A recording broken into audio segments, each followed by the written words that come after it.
Gujarat focus ન્યૂઝમાં આપનું હાર્દિક સ્વાગત છે. હું હિરલ. આજના મુખ્ય સમાચાર. જાણીતી સંસ્થા તારા ફાઉન્ડેશન દ્વારા આજે વર્લ્ડ કોકલિયર ઇમ્પ્લાન્ટ ડે ના અનુસંધાનમાં સંસ્થાના 45 જેટલા વિશિષ્ટ બાળકો જેઓ અત્યાધુનિક થેરાપી અને કોકલિયર ઇમ્પ્લાન્ટની મદદથી અવાજની દુનિયામાં સફળતાપૂર્વક ડગ માંડી રહ્યા છે તેમનું ગ્રેજ્યુએશન સેરેમની એટલે કે દીક્ષાંત સમારોહ યોજાયો હતો.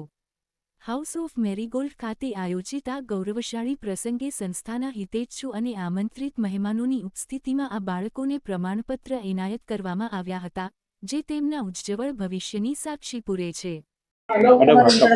मेरा नाम डॉक्टर नीरज सूरी है. मैं डायरेक्टर हूँ इवारा हॉस्पिटल गांधीनगर से और आज यहाँ पे तारा फाउंडेशन के काफ़ी सारे ऑलमोस्ट 40 जितने बच्चे ग्रेजुएट हो रहे हैं. तो ग्रेजुएशन का मतलब है कि वो जो पहले सुन नहीं पाते थे और बोल नहीं पाते थे उसमें से 40 ऐसे बच्चे इस साल नॉर्मल स्कूल में जा रहे हैं.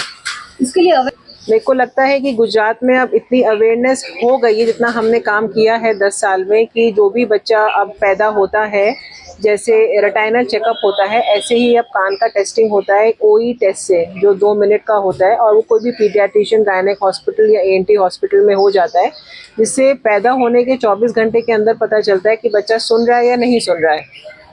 मैं आप मुझसे ये पूछेंगे कि कितने हैं ऐसे बच्चे तो मैं ये कहूँगी कि ये कुछ जेनेटिक्स होता है तो ये फैमिलीज़ में रन करता है.